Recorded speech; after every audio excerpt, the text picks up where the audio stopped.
깊이 있는 시선으로 오늘을 바라보는 뉴스 퍼레이드 문을 엽니다. 네, 오늘의 주요 뉴스 보시겠습니다. 미연준이 기준금리를 2회 연속 동결하면서 현행대로 유지하기로 했습니다. 연준은 경제가 예상보다 강하게 성장하고 있다면서 추가 인상 가능성은 열어놨습니다.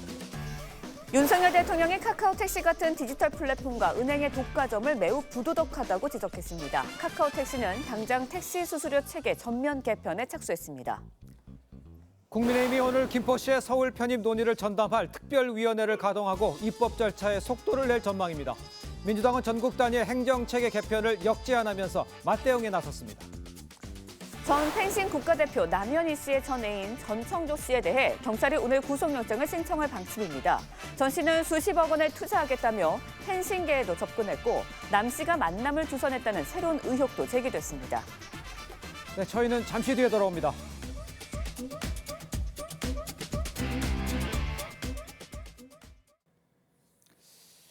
시청자 여러분 안녕하십니까? 목요일 뉴스 퍼레이드 시작합니다.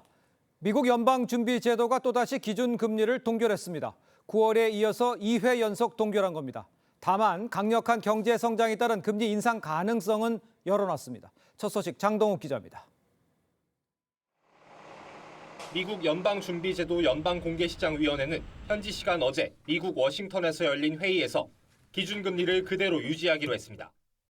The committee decided at today's meeting to maintain the target range for the federal funds rate at 5.25% to 5.5%.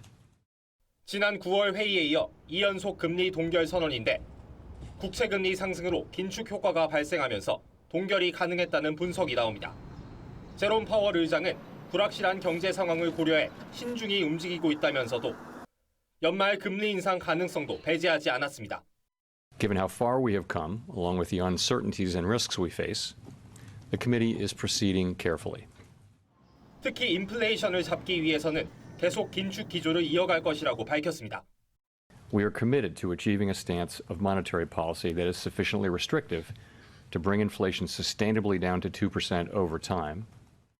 이번 결정으로 한미 간 금리차는 상단 기준 2.0%포인트로 유지돼 2001년 이후 최고 수준을 이어갈 전망입니다. TV조선 장동우입니다. 윤석열 대통령이 서울의 한 카페에서 열린 비상경제민생회의에서 카카오 택시의 독점 횡포를 콕 집어서 아주 부도덕하다 이렇게 질책을 했습니다. 카카오는 즉각 택시 수수료 체계를 개편하겠다고 발표했습니다. 조성호 기자입니다. 서울의 한 카페에서 시민 60여 명이 참석한 가운데 열린 비상경제민생회의. 한 택시기사가 카카오의 수수료가 과도하다고 호소하자 윤석열 대통령이 즉각 시정을 약속했습니다. 카카오의 택시에 대한 이 횡포는 매우 부도덕합니다. 이 부도덕한 행태에 대해서는 이거는 반드시 정부가 제재를 해야 되니까. 카카오를 향해 부도덕하다고 거듭 강조하며 약탈적이라고도 했습니다.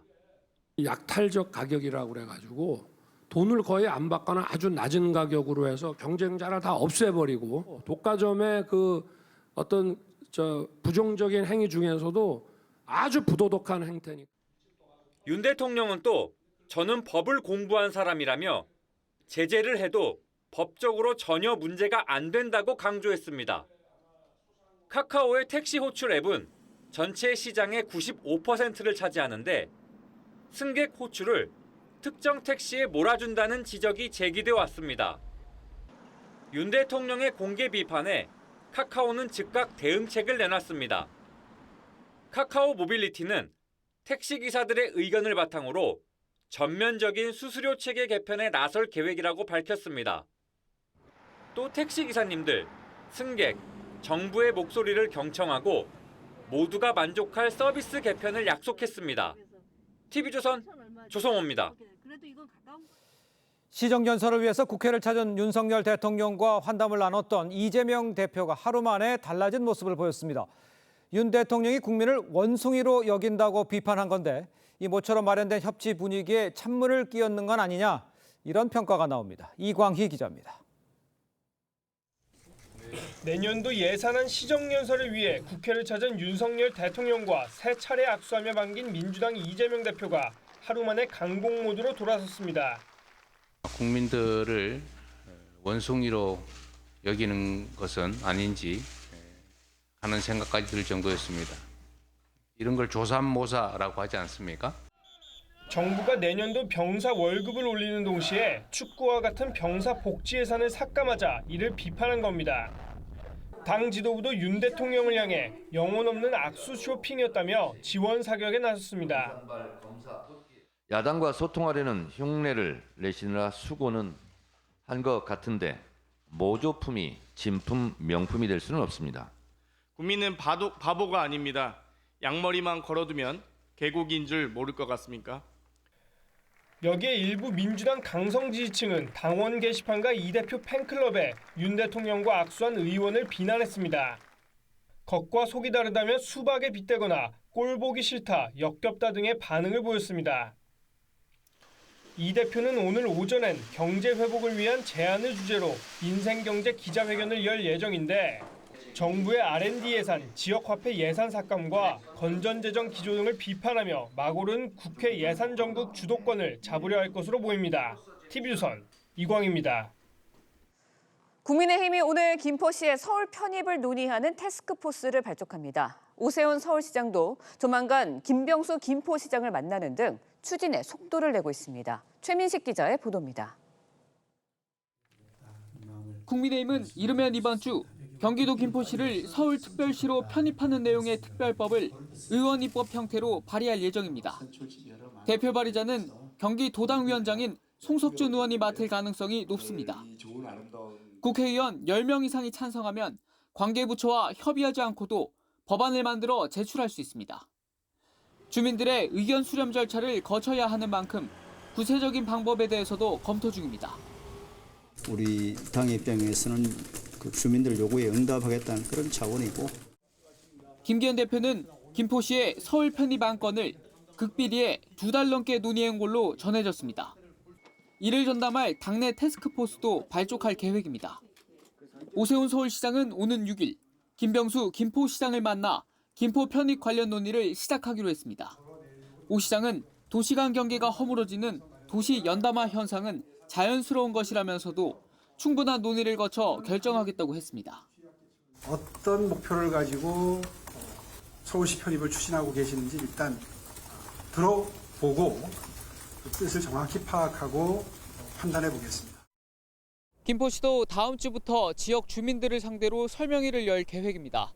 첫 설명회는 지하철 5호선역이 들어설 장기동 주민센터에서 열립니다. TV조선 최민식입니다. 김포시의 서울 편입에 대해 김동연 경기지사는 국토 갈라치기라며 반대 입장을 나타냈습니다. 민주당은 전국 단위의 행정체계 개편을 역제하는 한편 역술인 천공 개입설까지 제기했습니다. 최영국 기자의 보도입니다. 중국을 방문 중인 김동연 경기지사가 여당에서 추진하는 김포시의 서울 편입 구상을 황당하기 짝이 없다고 맹비난했습니다. 경제와 민생은 뒷전으로 하고 국민 갈라치기 하더니 이제는 국토 갈라치기까지 하고 있습니다. 정책은 사라지고 정치만 남았다며 선거 전략이라면 자충수가 될 수 있을 것이라고도 했는데 김 지사는 경기 남도와 북도의 분도를 공약으로 추진해왔습니다. 반면 서울과 맞붙은 하남시가 지역구인 최종윤 의원은 서울 편입에 대한 주민 의견을 직접 듣겠다며 설문조사를 시작했습니다. 주민 여론에 따라 찬반을 결정하겠다는 겁니다. 홍익표 원내대표는 김포가 서울에 편입되면 서울 쓰레기가 김포 매립지로 모일 것이라고 견지하면서도 김포뿐 아니라 전국 단위의 행정체계 개편을 논의해보자고 역제안했습니다. 우리 당은 전에부터 부울경 지역 또 호남권 등에서 메가시티를 주장해왔습니다. 일부 최고위원은 역술인 천공의 말을 따른 게 아니냐며 음모론까지 꺼내들었습니다. 천공은 지난 8월 26일자 강의에서 경기도하고 서울을 통폐합해야 한다고 주장했습니다. 이번에는 설마 했는데 또 천공입니까? 반대와 신중론에 음모론까지 김포의 서울 편입 문제를 놓고 민주당에서 여러 갈래 목소리가 나오는 건 복잡한 당내 셈법을 반영한 거란 분석이 나옵니다. TV조선 최원국입니다. 자, 이틀 전 시정연설에서 윤석열 대통령과 세 차례 악수를 나눴던 이재명 민주당 대표 하루 만에 강공 모드로 돌아섰습니다. 여야가 이제 본격적인 총선 채배를 준비하는 가운데 김포시의 서울 편입 문제가 지금 뜨거운 감자가 됐죠. 두 분과 함께 이 정치권 소식 좀 자세히 짚어보도록 하겠습니다. 김영우 전 자유한국당 의원, 김효은 전 민주당 선대위 대변인 함께 모셨습니다. 안녕하십니까? 네, 안녕하세요. 네, 반갑습니다. 자, 이재명 대표 윤 대통령의 내년도 예산안 시정 연설을 두고요. 매우 실망스러웠다 이러면서 비판의 목소리를 높였습니다. 직접 들어보겠습니다. 어제 시정연설은 매우 실망스러웠습니다. 민생 위기에 대한 실질적 대책은 없이 무책임한 변명만 있었던 것 같습니다. 국민들을 원숭이로 여기는 것은 아닌지, 청년 병사들의 생일 케이크나 축구화를 뺏을 게 아니라 대통령실 특활비, 검찰 특활비부터 줄여라. 저 단어가 눈에 많이 들어오시는 분들 많을 거예요. 이 대표는 국민을 원숭이로 여기는 것 아닌가, 이런 표현도 써가면서 윤 대통령을 강하게 비판했습니다. 먼저 어떻게 들으셨습니까? 보통 이제 대통령의 시정 연설에 대해서 네. 야당은 늘 비판적인 경우가 좀 많았죠. 그렇습니다. 뭐 빈수레가 요란했다, 내용이 없다, 이런 그 비판을 했는데 네. 야당 대표가 직접 이렇게 아주 강한 톤으로 말이죠. 예. 비판하는 거는 좀 드문 예입니다. 국민을 원숭이로 보는 거 아니냐, 또 조삼모사하고 있다, 이런 식으로 네. 아주 극단적인 이제 언어까지 이렇게 사용을 했는데, 예. 일단 이재명 당대표는 윤석열 대통령에 대해서 불만이 많은 것 같습니다. 하나는 영수회담을 거듭 제안을 했는데 아직 받아들여지지 않고 있죠. 그렇죠. 왜 나를 여러 사람 만나는데 그냥 여러 사람 가운데 끼어서 이렇게 악수만 하는, 이렇게 좀 푸대접을 하느냐라고 네. 하는 그 불만이 하나 있는 것 같고, 예. 또 하나는 이제 본인의 어떤 계속되는 그 재판 리스크, 예. 사법 리스크 때문에 그 대통령과 정부에 대한 그런 그 강한 그 불만을 가지고 있는 것 같아요. 네. 그런데 제가 볼 때는 그 사실 우리가 정치 개혁 운운하고 있습니다만은 정치 개혁에서 가장 중요한 것은 언어 순화입니다. 예, 당 대표 스스로가 이렇게 강한 톤으로 강한 말을 하게 되면은 그 당 전체적인 분위기가 강공 모드로 돌아설 수밖에 없어요. 그러다 보니까 다른 그 최고위원들도 똑같이 하고 있지 않습니까? 양두구육 얘기했죠. 네네. 그다음에 뭐 악수 쇼핑을 했다, 대통령이 국회 본회의장에서. 정청래 의원이 바로 또 그렇게 이야기하지 않습니까? 예. 그래서 당 대표가, 당 지도부가 어떤 언어를 사용하느냐에 따라서 여야 관계라든지 예. 그런 게 이제 드러나게 돼 있는 거죠. 너무 품격이 떨어지는 예. 그런 그 평이 아니었나 이렇게 생각합니다. 형이 이제 단어 사용의 문제점 이런 것까지 함께 지적해 해주시면서 악수하면서 뭐 협치가 이루어지는 거 아니냐라고 물꼬를 트는 거 아니냐고 했지만 그렇지 않은 상황으로 이야기를 이끌었다, 이렇게 지적을 해주신 것 같습니다. 일단요, 윤 대통령과 이 대표 사실상 처음 대화도 나누면서 제가 말씀드렸습니다. 물꼬 트는 거 아닌가 이런 기대감이 있었지만 하루 만에 원점으로 돌아간 셈이 돼버렸어요. 어떻게 보셨어요? 그러니까 이제 정말 안 만나다가 어쨌든 뭐 단체로 예. 한 만나고 뭐 인사를 뭐 악수를 3번 했다, 뭐 그 정도로 지금 시작을 했는데요. 예. 그게 그냥 한 번 만남으로 끝나는 것이 아니라 그럼 정말 야당 대표와 함께 민생을 협의할 자세가 되어 있느냐, 예. 그런 점에 있어서는 전혀 보이지 않는다는 그런 판단을 하고 있는 거고요.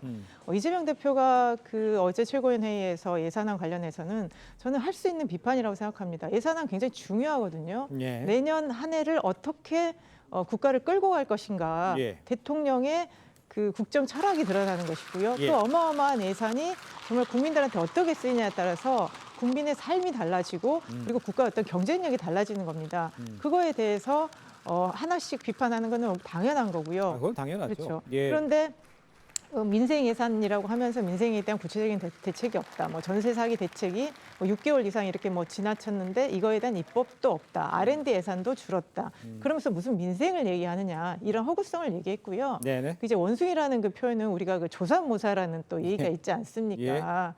그러면서 국민들이 그러면 뭐 아침에 3개 주고 저녁에 4개 준다고 했더니 원숭이가 화를 냈는데 거꾸로 했다. 그러면 좋아하더라. 그러면 어떤 그 결과는 똑같은 걸 가지고 국민들한테 술수를 쓰는 거 아니냐. 우리 국민들은 그런데 속지 않는다. 예. 그런 거를 강조하는 표현으로 보면 될 것 같습니다. 그러니까 그 단어 써도 강조하기 위한 것이었지 표현은 그렇지 않다라고 지적했습니다만 굳이 뭐 원숭이란 단어까지 쓸 필요가 있느냐는 지적은 있는 것 같습니다. 일단요. 이뿐만 아니라 야당 강성 지지자들이 윤 대통령과 악수를 한 의원들에게 조롱에 가까운 비난을 퍼붓고 있고, 또 윤 대통령에게 일침을 했다 주장한 이 김영민 의원에 대해서 환호도 하고 있고 글쎄요. 이 일이 벌어지면서 여러 가지 일들이 보고 있는데 이 상황은 어떻게 이해하셨습니까? 그러니까 이제 당 대표가 그렇게 세게 나가니까 다 그렇게 나가는 건데 그 이재명 대표가 조삼모사 얘기했을 때 저도 참 좀 실소를 금할 수가 없었어요. 네네. 그러니까 예를 들면은 국회 본회의장에서 체포 동의안에 대해서 그거 다 내려놓겠다라고 본인이 국회 본회의장에서 대국민 선언을 하지 않았습니까? 그렇습니다. 그러면서도 체포 동의안 그 표결 직전에는 다 같이 또 맞서서 단결해서 싸우자고 그러고 예. 그런 거를 조삼모사라고 그러는 겁니다, 사실. 예.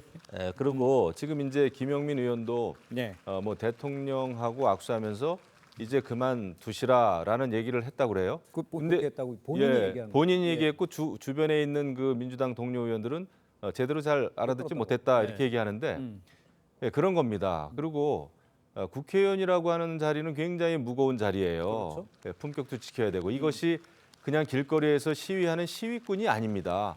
아니 대통령이 시정 연설하고 나서 민주당 의원들한테 악수를 청했는데 그 자리에서 그만두시라라는 얘기를 해야 되는 건가요? 대통령 그만두면 뭐 어떻게 하겠다는 거죠? 대통령이 무슨 쿠데타를 해가지고 집권한 게 아니지 않습니까? 그리고 예의상 그러면 안 되는 거죠. 예. 시정 연설의 내용에 대해서는 조목조목 본인이 말을 통해서건 페북을 통해서건 비판할 수 있습니다. 예. 그게 뭐 또 야당 국회의원들의 몫이죠. 그렇죠. 하지만은 그냥 일방적으로 대통령 자리에서 그만두시라라고 하는 것은 예. 그냥 김영민 의원이 그냥 공천받기 위한 아. 그런 거 애를 쓰는 그런 것으로밖에 저는 읽혀지지가 않아요. 네. 그래서 이런 것은 아주 잘못된 반응이다. 국회의원의 품격, 품위, 또 배려, 예의를 완전히 무시하는 처사다.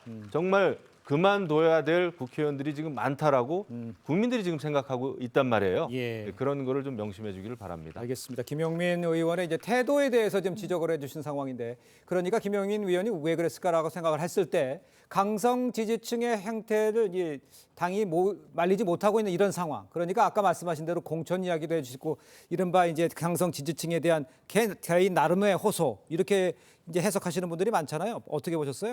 그러니까 지금 항상 민주당의 어떤 특정 일부의 모습이 민주당 전체의 모습으로 보여지는 것은 참 바람직하지 않다고 생각합니다. 어떤 예. 의견이 있을 수 있는 거죠. 그러니까 윤석열 대통령에 대해서 굉장히 비판적인 또 당원들과 지지자들이 있기 때문에 예. 그분들은 윤 대통령한테 저렇게 하는 게 당연하다라고 또 환호를 할 수 있을 거고요. 네네. 또 반대로는 그래도 시정연설장에 시정연설 하고 있는 자리에 그래도 앉아 있었다라면 네. 뭐 그냥 최소한의 예의 정도는 지키는 게 그래도 바람직한 국회의원의 모습이 아니겠느냐라고 생각하시는 분들이 계시는 거죠. 근데 그러니까요. 너무 이제 전자의 모습만 강조돼서 마치 뭐 민주당의 모든 행태가 그렇게 보여지는 거는 저는 국민들한테 바람직하지 않다고 보여지고요. 예. 그리고 우리가 어떤 사람이 정말 밉고 기분이 나쁘고 본인 소신이 있을 수 있는 거죠. 김영민 의원 같은 경우는 그 전부터 계속 윤 대통령에 대한 탄핵 얘기를 했습니다. 그러면 그 본인의 소신을 지키는 것과 네. 그 사람 앞에 면전에서 그렇게 하는 거는 저는 또 별개라고 생각이 되고요. 예.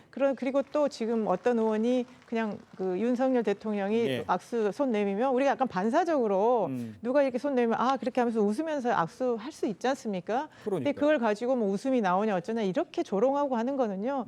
뭐 그 의원에 대한 예의도 아니고요. 그런 모습들이 마치 민주당의 전체의 모습이라고 보여지는 것은 바람직하지 않기 때문에 네. 아니 거기서 악수를 한 사람들이 무슨 생각이 없어서 그랬겠습니까? 윤석열 대통령과 현 정부의 비판을 하지만 예. 그래도 요 국회 안에서 만났을 때는 그냥 최소한의 예의를 지키는 거 그런 거 좀 예. 분리해서 생각했으면 좋겠습니다. 알겠습니다. 대통령이 와서 한 얘기니까 대통령으로서 예우를 했으면 된다. 최소한의 예우, 요거를 지적해 주신 것 같습니다. 윤 대통령에게 그만두셔야죠 하고 말했다고 하고 이제 주장에 대해서 이제 김영민 의원에 대해서 당내 의견 방금 말씀하신 대로 의견이 분분합니다. 윤영찬, 박주민 의원 이야기 한번 들어보도록 하겠습니다. 흔쾌히 악수하고 아이고 잘하셨습니다라고 하기가 좀 어려웠던 부분이 있었겠죠. 시정연설을 하는 상황에서 대통령 인사로 다니는데 거기에 대해서 굳이 뭐 그런 얘기를 할 필요가 있을까라는 생각을 합니다. 아까 좀 전에도 지적을 해주셨습니다만 지금 김영민 의원 이야기라든가 이런 모든 것들이 자 이제 총선이 앞다왔으니까 공천 눈치 보기, 자기 강성 지지층 좀 끌어안기 이렇게 해서 좀 보여주기 이렇게 해석을 하면 되겠습니까?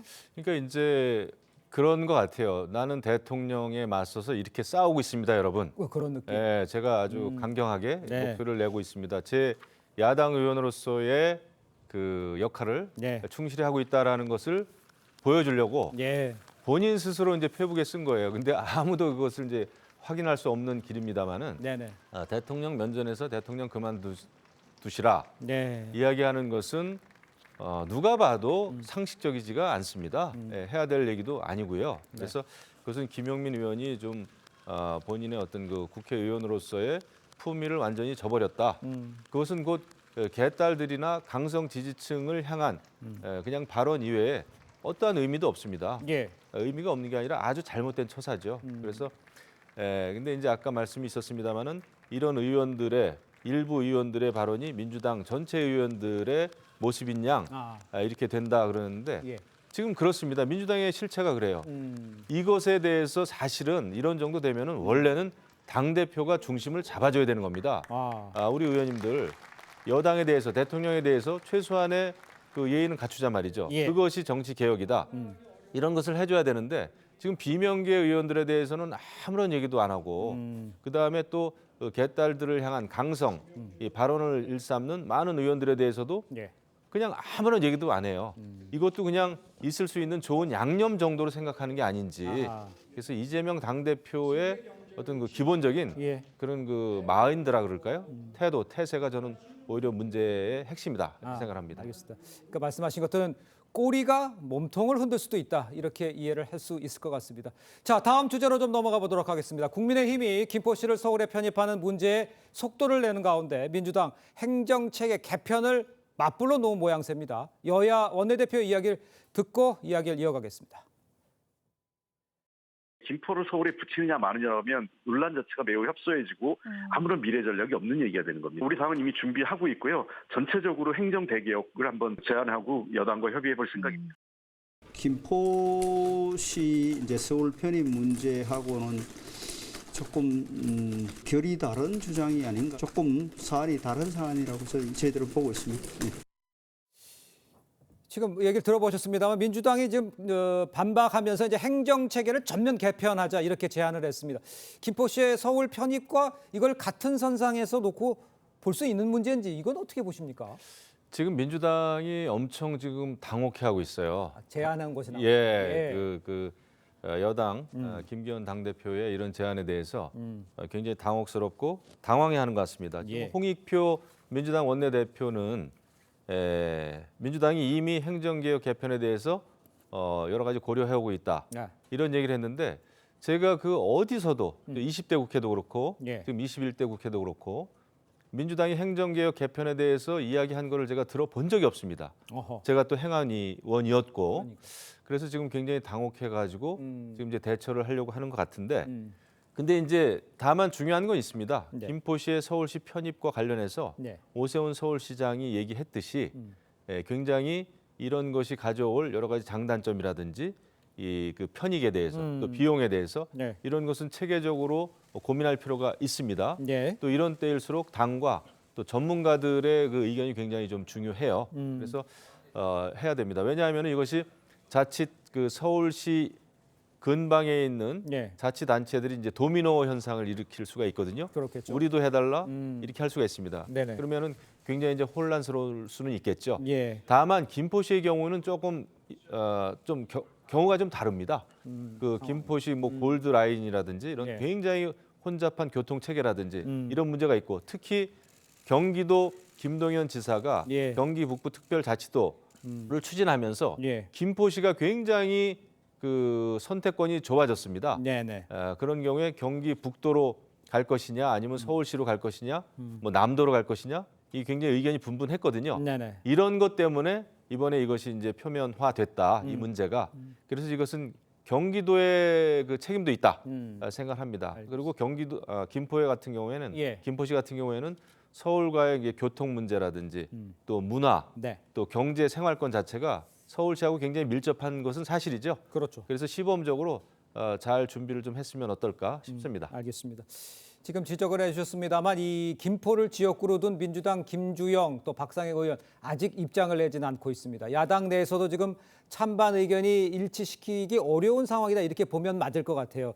그러다 보니까 방금 언급도 해주셨습니다만 국민의힘이 이슈를 선점했는 상황에서 나오는 지금 역제안들이다. 이런 평가에 대해서는 어떻게 생각하십니까? 그러니까 지금 김기현 대표가 당내 입지가 별로 안 좋은 상황에서 갑자기 이걸 던졌습니다. 갑자기라는 거는 이제 개인적인 어쨌든, 의견이고. 그냥 민주당 반응도 그런 네. 거죠. 어느 날 갑자기 뜬금없이 이걸 던졌습니다. 예. 그랬는데 누가 봐도 아니 왜 갑자기 이걸 던졌을까? 예. 총선 앞두고 만약에 이런 중요한 어떤 개편이라는 게 있었다라면 예.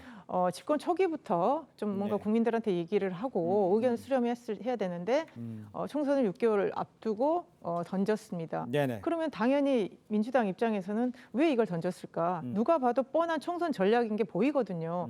그럴 때 여기에 대해서는 민주당에서는 신중하게 판단해야 되는 겁니다. 왜 예. 행정개혁이 개편이라는 게 이게 한 번 또 바뀌고 나면 굉장히 복잡한 게 있지 않습니까? 예. 그리고 지금 김포를 서울로 가야 된다는 게 뭐 생활권의 일치 이런 얘기를 했습니다. 근데 그렇게 따지면 서울 주변의 경기도가 거의 다 서울로 출퇴근을 하고 생활권이 일치하기 때문에 예. 그 기준에 의해서라면 김포 하나만을 얘기할 수 없기 때문에 네. 민주당에서는 그러면 이번 기회에 한번 전반적인 행정 구조에 대해서 논의를 해보자라고 분명히 할 수 있는 것이지 알겠습니다. 이게 어떤 총선 전략에 따라서 뭐 국힘이 주도했고 이거를 뭐 민주당이 끌려가는 그런 방식으로 가면 안 되고요. 그리고 이게 지금 전국적으로 혼란이 있을 수밖에 없는 게 경기도의 그 일부만의 문제가 아니라 그러면 전국적으로 우리는 그럼 행정개혁을 어떻게 할 것인가? 네. 이게 전국적 사안이 되기 때문에 예. 이게 치밀한 어떤 그 계획이나 기준이 없이 이렇게 진행하다 보면 전체 국민들이 혼란스러울 수 있고요. 예. 그리고 너무 지금 어떤 수도권 중심적인 서울공화국적인 사고 이렇게 또 가는 것이 아닌가 이런 우려도 있습니다. 알겠습니다. 자, 이런 상황에서 김포시 이제 편입 이슈를 두고 야당에서 또 음모론이 나왔습니다. 또 등장했어요, 이분. 역술인 천공의 말을 따르는 게 아니냐 이런 주장이 나왔습니다. 박찬대 최고위원 발언 한번 들어보도록 하겠습니다. 상식적으로 이해하기 어려운 정책 결정마다 매번 등장하는 인물이 있습니다. 모두들 예상하시는 바로 그 사람입니다. 이번에는 설마 했는데 또 천공입니까? 여전히 풀리지 않는 의문이 있습니다. 왜 윤석열 정부 들어 진행되는 회개한 정책과 천공의 말은 죄다 연결되어 있을까요? 그 민주당 최고위원 회의하는 그 자리에 이제 천공 영상까지 재생을 하면서 또 천공으로 공격했어요. 이거는 어떻게 평가하십니까? 왜 천공이 계속 나와요? 좀 웃겨요. 그러니까 오히려 민주당의 국회의원들이 천공이라고 하는 사람에 대해서 엄청 열심인 것 같아요. 예. 그 유튜브를 굉장히 열심히 듣는 모양입니다. 저런 걸 어떻게 찾아내는지도 모르겠고 네. 평소에 굉장히 그 열렬한 그 애청자들 같아요. 네. 그러니까 완전히 민주당은 지금 이제 기승전 천공이에요. 뭐만 나왔다 하면은 이거 천공이 한 얘기다, 천공이 예언했다, 예. 뭐 다 이렇게 얘기를 하는데. 예. 글쎄요, 지금 민주당이 그렇게 한가한 때가 아니라고 봅니다. 국민의힘도 네. 마찬가지지만은 네네. 지금 이제 총선 앞두고 혁신 경쟁, 쇄신 경쟁, 예. 개혁 경쟁을 해야 됨에도 불구하고 이 천공 유튜버를 이렇게 유튜브를 열심히 봐야 될 그런 때인지, 예. 저는 그거조차도 굉장히 정치적인 그냥 비판이 아닌가. 예. 저희가 크게 고민할 바가 아닌 것 같은데요. 그렇습니까? 네. 알겠습니다. 이런 상황에서요. 민주당 이야기도 하나 더 짚어보죠. 비명계에서 조정식 사무총장 사퇴를 요구했었는데 오히려 선거에 중책을 맡겼어요. 비명계의 비판에 대해서는 왜 이렇게 조정식 체제로 그냥 가는 건지, 천공에 대해서는 어떻게 생각하시는지. 그러니까 이제 총선 기획단이 이제 출범하면 보통 이제 총선 기획단이 이제 사무총장이 단장을 맡는 거죠. 예. 근데 이제 조정식 사무총장이 이제 지난번에 그 당대표 체포 동의안 가결 이후에 네.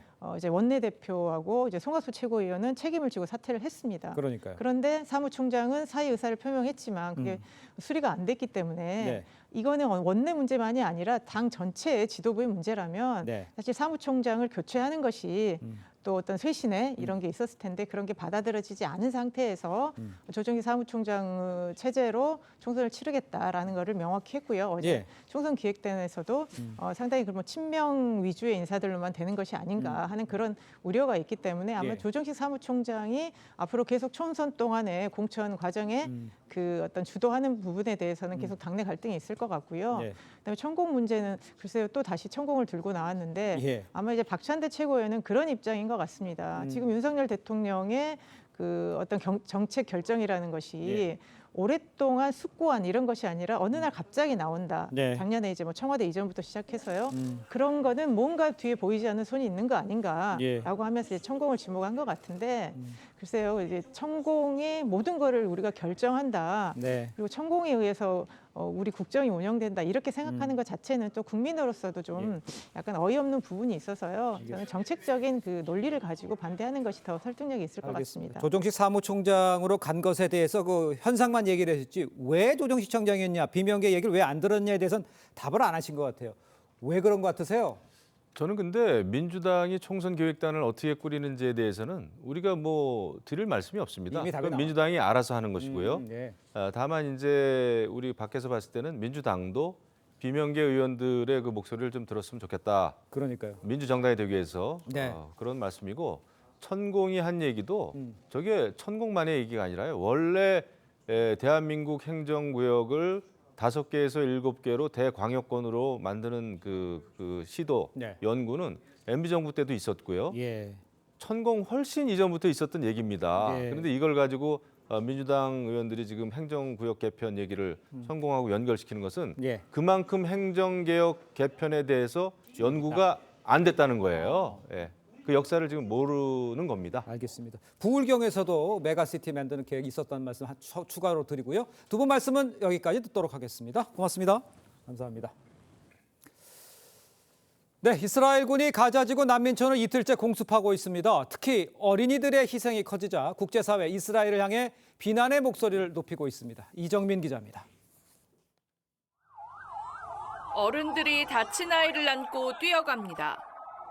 이불로 감싸고 성인 여럿이 힘을 합쳐 옮기기도 합니다. 말이 끄는 수레부터 인력거까지 부상자 이송에 모든 도구가 동원됩니다. 수백 명의 사상자가 발생한 가자지구 최대 난민촌 자발리아에 이틀째 이스라엘의 공습이 이어졌습니다. 유니세프가 집계한 누적 어린이 사망자만 3,450명, 하루 평균 420명의 어린이가 희생되고 있습니다. Gaza has become a graveyard for children. It's a living hell for everyone else. 국제사회의 비난 여론도 거세지고 있습니다. 구테우스 유엔 사무총장은 난민촌 폭격에 경악한다며 이스라엘을 비판했습니다. The Secretary General is appalled over the escalating violence in Gaza, including the killing of Palestinians, including women and children. 호세프 보렐 유럽연합 외교안보 고위 대표도 민간인 보호는 법적 의무라고 규탄했습니다.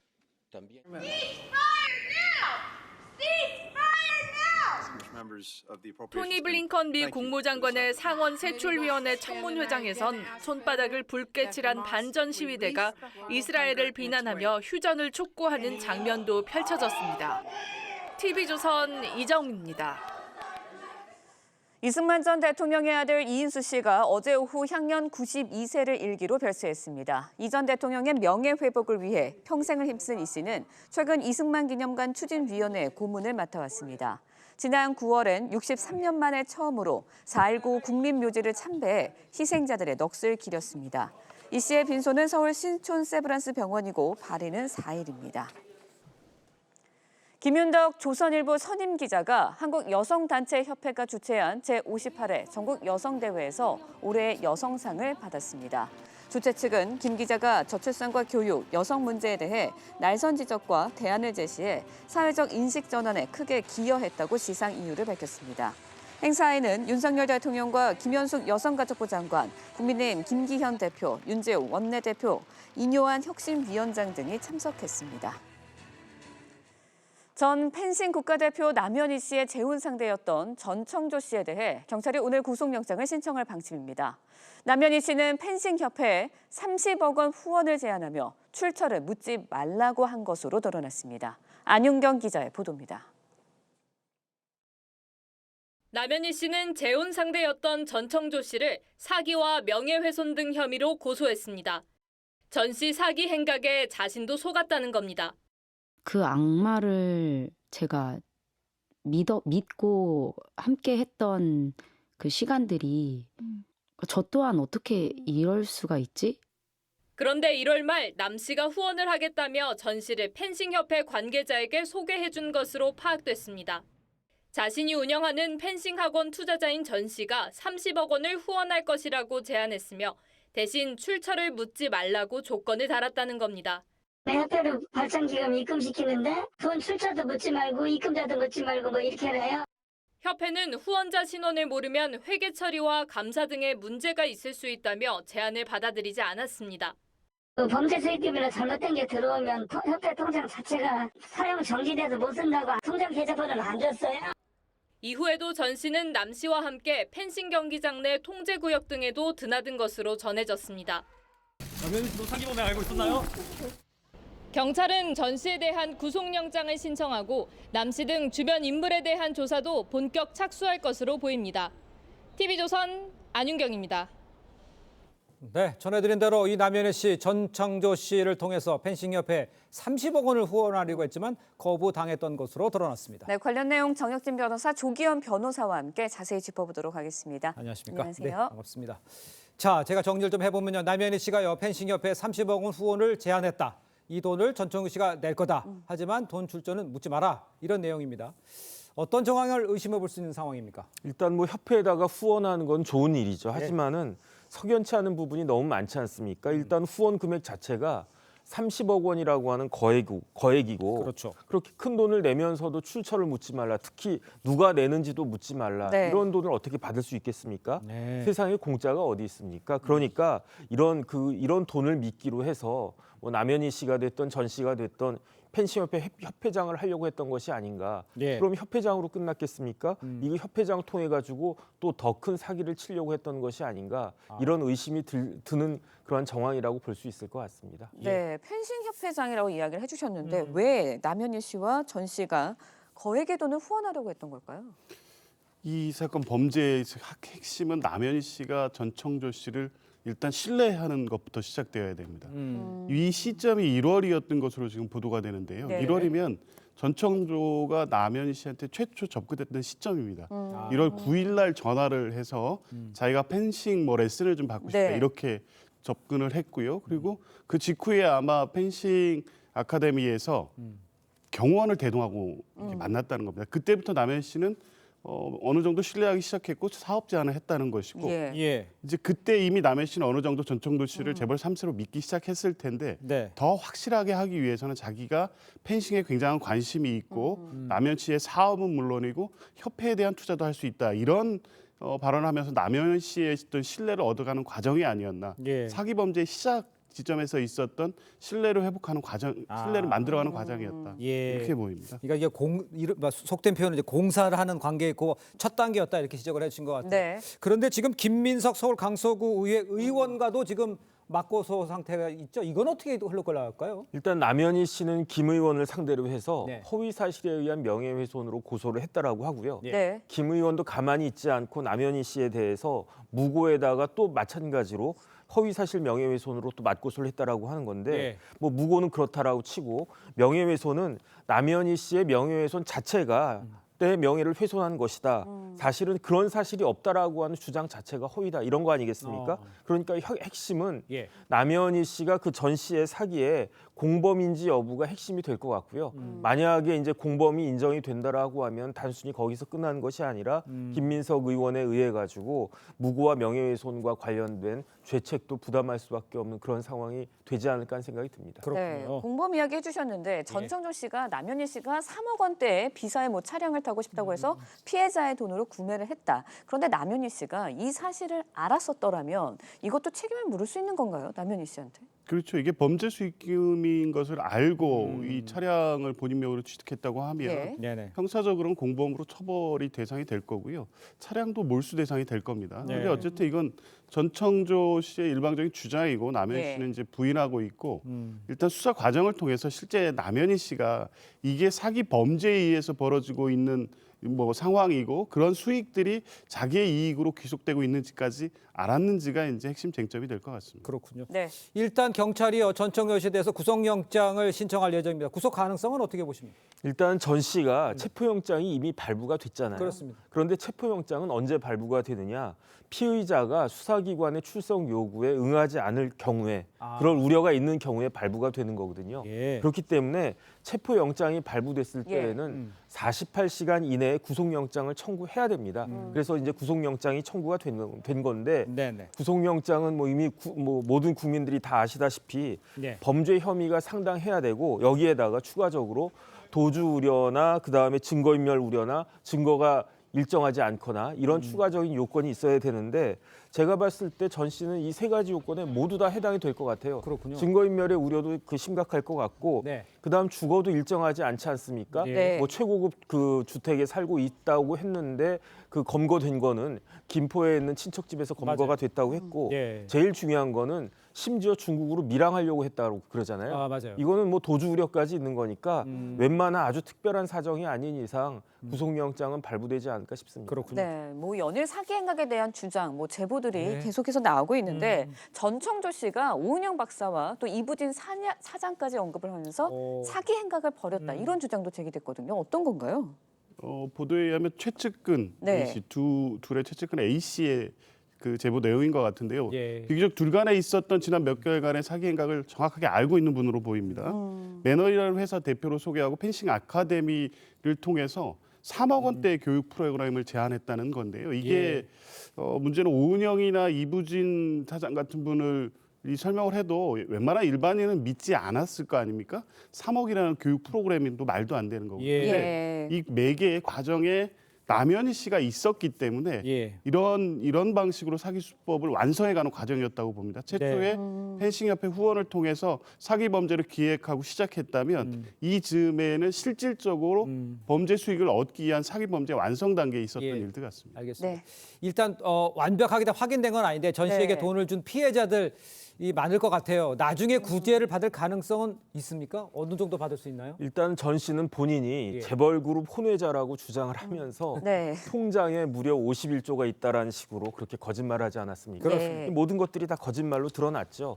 그다음에 이 돈을 사기친 돈을 다 써버린 것 같아요. 벤틀리를 저는 뭐 리스나 렌트한 줄 알았더니 현금으로 샀다는 거 아니겠습니까? 그러니까요. 거기에다 호화주택 월세도 있었고 아주 하룻밤에 1,000만 원이 넘는 풀빌라도 있었고 또 명품백 이런 식으로 모두가 다 탕진을 했기 때문에 결국은 피해자들한테 변제할 그 자력은 남아있을 가능성은 저는 희박하다 이런 생각이 듭니다. 그렇군요. 네.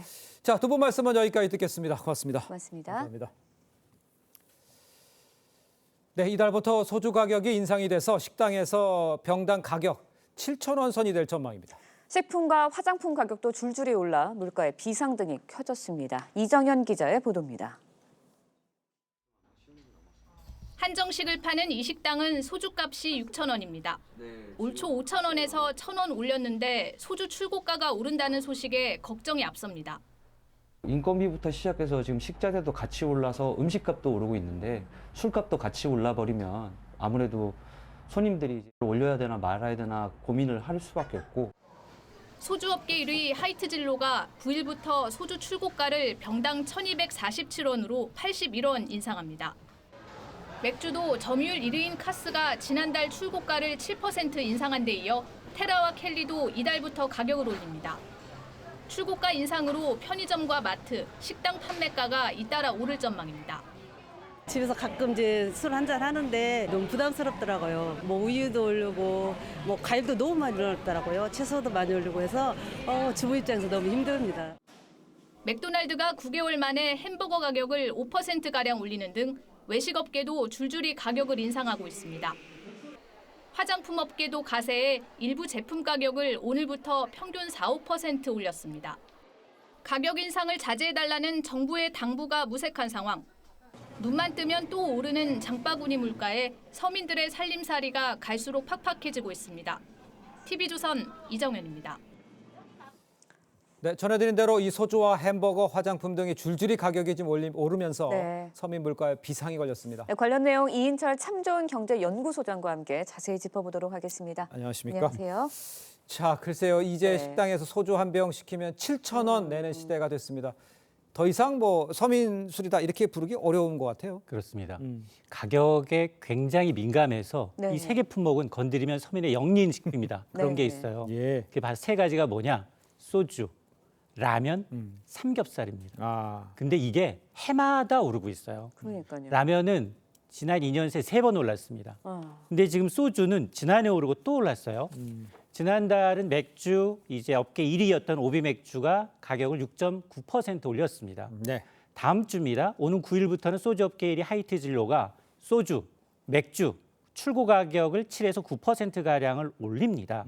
이게 지난해 2월에 인상했기 때문에 이게 지금 1년 9개월마다 이건 해마다 올리는 건 반칙이거든요. 예. 이게 왜냐? 이게 원성이 해당 업체한테만 가는 게 아니라 이런 서민 기호식품을 건드리게 되면 정부로 네. 원성이 지금 쏠아갈 수밖에 없는 상황인데 그렇죠. 물론 업체 측에서는 원부제 가격 올랐다라고 하고 있습니다. 예. 소주의 경우에는 이제 원가의 15%를 차지하고 이 주정이라는 네. 에탄올에다가 물과 감미료 섞어서 만드는데 이 주정 가격이 연초 대비 두 자릿수 10% 넘게 올랐고요. 네. 병 가격도 한 21%나 올라서 어쩔 수 없다.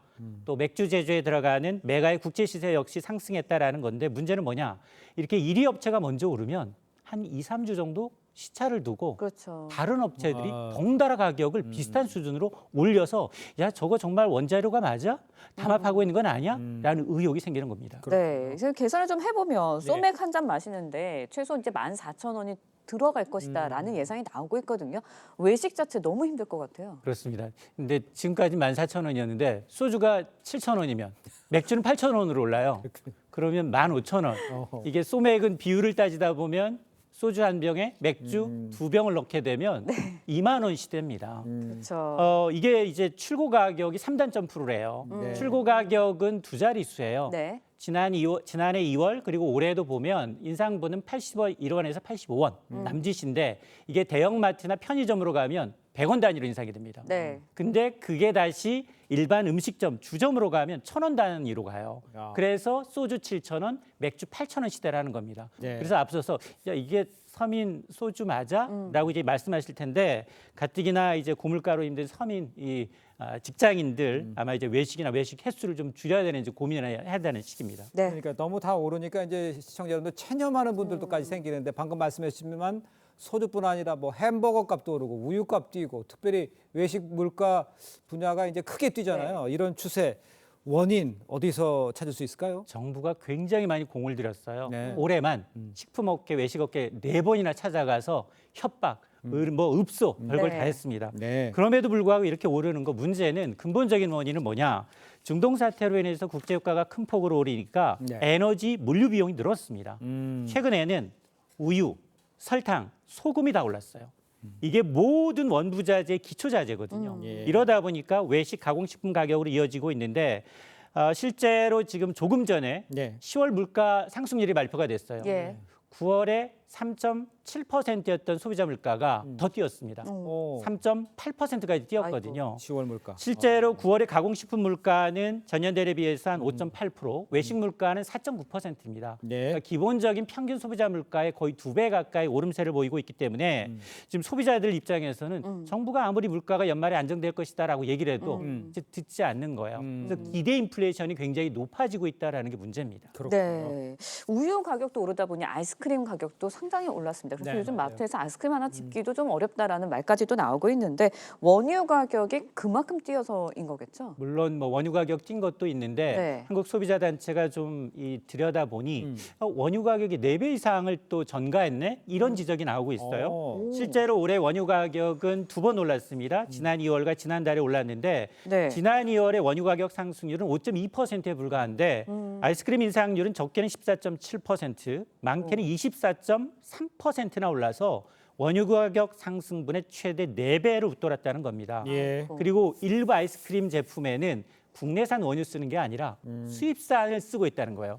수입산은 그런데 가격이 오히려 내렸어요. 그러니까요. 미국산은 같은 기간 한 25% 이상 내렸기 때문에 네네. 인하 여지가 있음에도 불구하고 내리고 예. 있다. 네. 사실 원자재값 상승했다. 그걸 반영하는 건 어쩔 수 없다 하더라도 네네. 원가의 4배 이상 오르는 건 폭리기 때문에 네. 가격을 즉각 내려라라고 이제 촉구를 하고 있습니다. 알겠습니다. 지금 여러 가지 이야기를 좀 해주셨습니다만 이제 소비자들이 이제 고물가 시대 그야말로 생존을 걱정해야 될 이런 처지인 것 같습니다. 허리 떠 졸라매라 이런 이야기 같은데 새로운 소비 트렌드가 이렇기 때문에 좀 나타난 것도 있다면서요? 맞습니다. 고물가 초기에는 어땠느냐? 무지출 챌린지, 냉장고 파먹기 네. 이랬거든요. 예. 근데 유행은 돌고 돌아 다시 박리 다매입니다. 아. 특징은 뭐냐? 먹거리, 생필품, 그리고 유통기간이 좀 길어진 것들이에요. 예. 실제로 한 온라인 유통 마켓을 보니까 이렇게 장기로 보관할 수 있는 즉석밥이라든가 냉동식품, 네. 통조림 캔의 가공식품 가격이 연초 대비 적게는 20%, 많게는 50% 넘게 판매가 늘었습니다. 예. 그러다 보니까 외식 물가 너무 오르다 보니 좀 쟁여놓고 먹자라는 이제 분위기가 형성이 되고 있는 겁니다. 알겠습니다. 정부의 효과적인 카드가 어떤 건지 좀 지켜보도록 하겠습니다. 오늘 말씀 여기까지 듣겠습니다. 고맙습니다. 고맙습니다.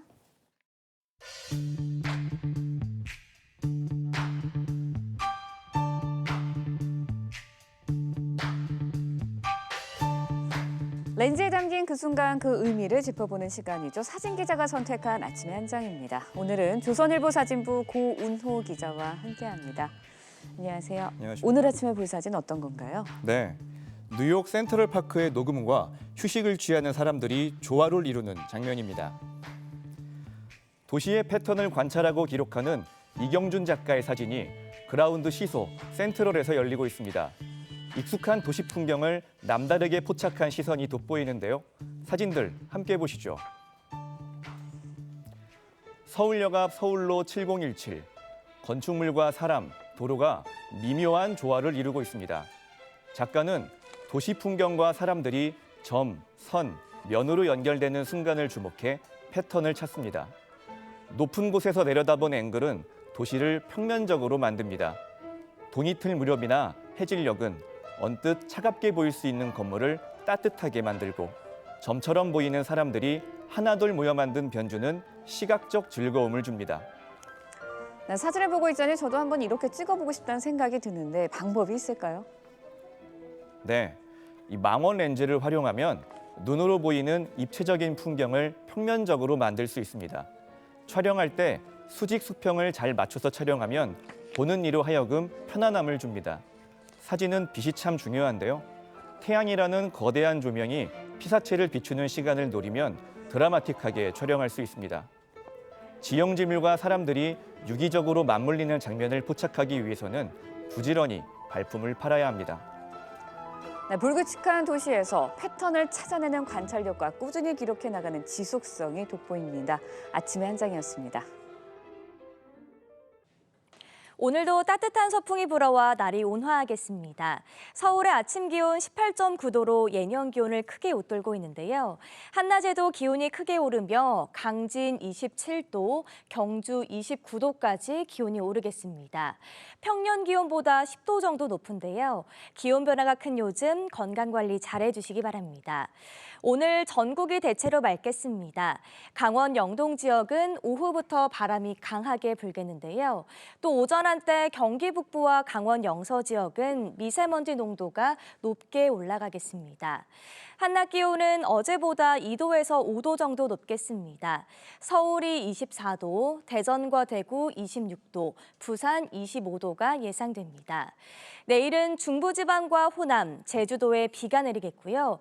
토요일부터 월요일 오전까지 전국 대부분 지역에 비가 내리겠습니다. 비가 그친 뒤 기온은 뚝 떨어지겠습니다. 날씨였습니다. 네, 이상으로 목요일 뉴스 퍼레이드 마칩니다. 네, 저희는 내일 아침 7시 30분에 다시 찾아뵙겠습니다. 시청해주신 여러분 고맙습니다.